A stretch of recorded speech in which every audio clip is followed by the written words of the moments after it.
നമസ്കാരം. മലയാളി വാർത്തയിലേക്ക് സ്വാഗതം. സത്യപ്രതിജ്ഞാ ചടങ്ങിൽ വി ഡി സതീശൻ മേനോൻ എന്നത് കയറിക്കൂടിയത് അല്ലെങ്കിൽ മേനോൻ എന്ന് പറഞ്ഞതിൽ വിമർശനം ഇപ്പോഴും സമൂഹ മാധ്യമങ്ങളിൽ ഉയരുകയാണ്.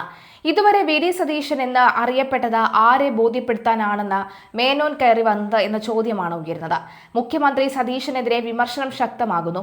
സത്യപ്രതിജ്ഞാ ചടങ്ങിൽ മുഖ്യമന്ത്രി വി ഡി സതീശൻ ജാതിപ്പേര് ഉപയോഗിച്ചതിൽ വിമർശനവുമായി കൂടുതൽ കോൺഗ്രസ് നേതാക്കളും രംഗത്ത്. വായനയ്ക്ക് സമയം മാറ്റിവെക്കുന്ന മുഖ്യമന്ത്രി ഡോക്ടർ ബി.ആർ. അംബേദ്കറെ വായിക്കാൻ കൂടുതൽ സമയം കണ്ടെത്തണമെന്ന കോൺഗ്രസ് വക്താവ് അനൂപ് വി.ആർ. മുൻ സത്യപ്രതിജ്ഞകളിൽ ഉപയോഗിക്കാതിരുന്ന മേനോൻ ഇപ്പോൾ എങ്ങനെ പേരിന്റെ വാലായി വന്നുവെന്നും അനൂപ് ചോദിക്കുന്നു. ഫേസ്ബുക്കിലൂടെയാണ് മുഖ്യമന്ത്രിക്കെതിരെ അനൂപിന്റെ ഈ വിമർശനം. എന്തുകൊണ്ട് ഇപ്പോൾ വടശ്ശേരി ദാമോദര മേനോൻ വരുന്നു എന്നാണല്ലോ ചോദ്യം. അത് അദ്ദേഹത്തിന്റെ പേരിന്റെ എക്സ്പാൻഷൻ ആണ് എന്നാണ് ഒരു വാദം. എന്നാൽ എന്തുകൊണ്ട് അദ്ദേഹത്തിന്റെ മുൻ സത്യപ്രതിജ്ഞകളിൽ വരാത്ത മേനോൻ ഇപ്പോൾ എങ്ങനെ വന്നു എന്നാണ് ചോദ്യം. അംബേദ്കറെ അധികം വായിക്കാൻ കഴിഞ്ഞിട്ടില്ല എന്ന് വി ഡി സതീശൻ മുമ്പൊരിക്കൽ പറഞ്ഞിട്ടുണ്ട്.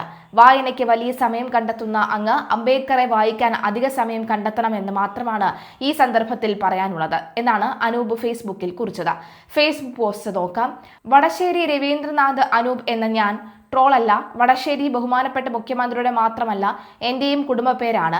മലയാളത്തിൽ വടശ്ശേരി എന്നല്ല വടാശ്ശേരി എന്നും വായിക്കും. പക്ഷേ ഞങ്ങൾ മേനോൻ, നായർ, വർമ്മ ഒന്നുമല്ല, തീയ ഈഴവ ആണ്. ഇതേ കുടുംബ പേരുള്ള മുസ്ലിങ്ങളെയും ക്രിസ്ത്യാനികളെയും കണ്ടിട്ടുണ്ട്.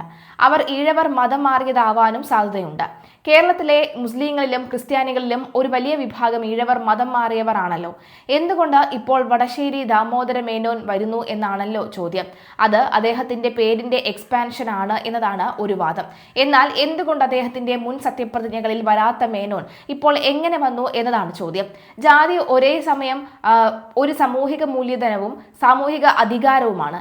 ഏതാണ്ട് ഒരു വർഷം മുമ്പ് ഇന്നത്തെ മുഖ്യമന്ത്രി അന്നത്തെ പ്രതിപക്ഷ നേതാവിനോടൊപ്പം അന്തരിച്ച ചിന്തകൻ കെ കൊച്ചിനെ സന്ദർശിച്ചപ്പോൾ അദ്ദേഹം പറഞ്ഞ വാക്കുകൾ ഓർത്തുപോകുന്നു.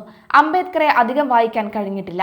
ഔദ്യോഗിക കൃത്യനിർവഹണത്തിന്റെ തിരക്കുകൾക്കിടയിലും വായനയ്ക്ക് വലിയ സമയം കണ്ടെത്തുന്ന അങ്ങ് അംബേദ്കറെ വായിക്കാൻ അധിക സമയം കണ്ടെത്തണം എന്ന് മാത്രമാണ് ഈ സന്ദർഭത്തിൽ പറയാനുള്ളത്. അതേസമയം UDF സർക്കാർ അധികാരമേറ്റ സത്യപ്രതിജ്ഞാ ചടങ്ങിൽ മുഖ്യമന്ത്രി വി ഡി സതീശൻ ജാതിപ്പേര് ഉപയോഗിച്ചതിൽ സമൂഹ മാധ്യമങ്ങളിൽ വിമർശനം രൂക്ഷമാകുന്നു. MLA ആയിരുന്ന സമയത്തുള്ള സത്യപ്രതിജ്ഞാ വീഡിയോയും മുഖ്യമന്ത്രിയായി സത്യപ്രതിജ്ഞ ചെയ്തപ്പോഴുള്ള മാറ്റവും ചൂണ്ടിക്കാട്ടിയാണ് വിമർശനം. ചില കോൺഗ്രസ് നേതാക്കളും സത്യപ്രതിജ്ഞയ്ക്കിടെ പേരുപയോഗിച്ചപ്പോൾ ജാതി ചേർത്ത് പറഞ്ഞതിനെതിരെ വി ഡി സതീശനെതിരെ പരസ്യമായി രംഗത്ത് വന്നിട്ടുണ്ട്. 2024-2021 5 മാസത്തിൽ നടന്ന നിയമസഭയിൽ MLA ആയി സത്യപ്രതിജ്ഞ ചെയ്യവേ വി ഡി സതീശൻ എന്ന ഞാൻ എന്നായിരുന്നു ഉപയോഗിച്ചിരുന്നത്. എന്നാൽ വടശ്ശേരി ദാമോദര മേനോൻ സതീശൻ എന്ന ഞാൻ എന്നാണ് കഴിഞ്ഞ ദിവസം മുഖ്യമന്ത്രിയായി സത്യപ്രതിജ്ഞ ചെയ്യവേ വി ഡി സതീശൻ ഉപയോഗിച്ചത്.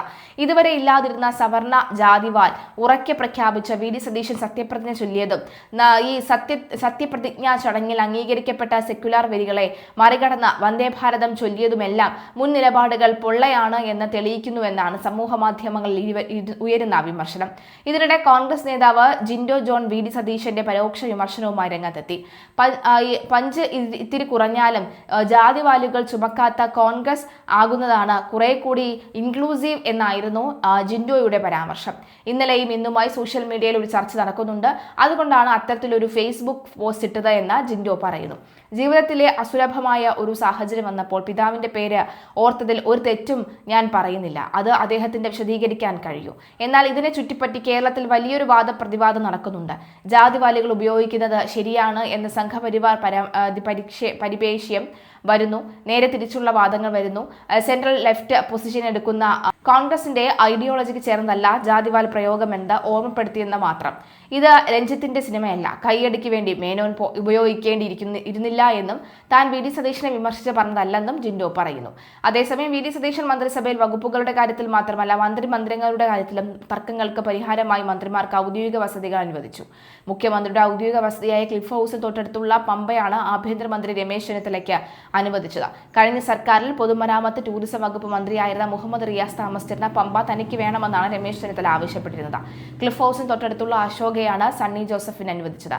കെ മുരളീധരന് സാനഡു, AP അനിൽകുമാറിന് കാവേരി, PC വിശ്വനാഥന് നില, M ലിജുവിന് അജന്ത, റോജി M ജോണിന് ഗ്രേസ്, ടി സിദ്ദിഖിന് ഗംഗ, KA തുളസിക്ക് പ്രശാന്ത്, ബിന്ദു കൃഷ്ണ തൈക്കാട് ഹൌസ്, OJ ജനീഷിന് മൻമോഹൻ ബംഗ്ലാവ് എന്നിങ്ങനെയാണ് അനുവദിച്ചിട്ടുള്ളത്.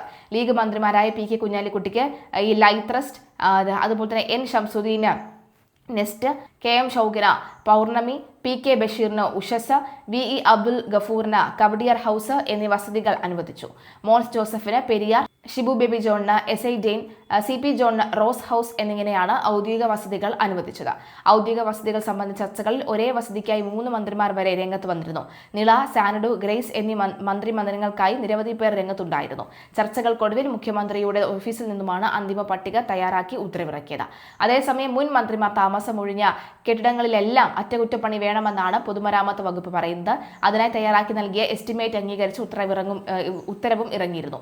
3.96 കോടിയാണ് അറ്റകുറ്റപ്പണിക്കായി ചിലവഴിക്കുന്നത്. 135.64 ലക്ഷം രൂപ ക്ലിഫ് ഹൗസ് അറ്റകുറ്റപ്പണിക്കായി ഇതിൽ ഉൾപ്പെടുന്നുവെന്നാണ് വിവരം. സാമ്പത്തിക പരാധീനതകളുള്ളതിനാൽ മോടി പിടിപ്പിക്കലൊന്നും വേണ്ടെന്നാണ് മുഖ്യമന്ത്രി പറയുന്നത്. എന്നാൽ മോടി പിടിപ്പിക്കാതെ താമസിക്കാൻ കഴിയില്ലെന്നാണ് പൊതുമരാമത്ത് സെക്രട്ടറി സർക്കാരിനെ അറിയിച്ചിരിക്കുന്നത്. അറ്റകുറ്റപ്പണികൾ ആരംഭിച്ചു കഴിഞ്ഞു.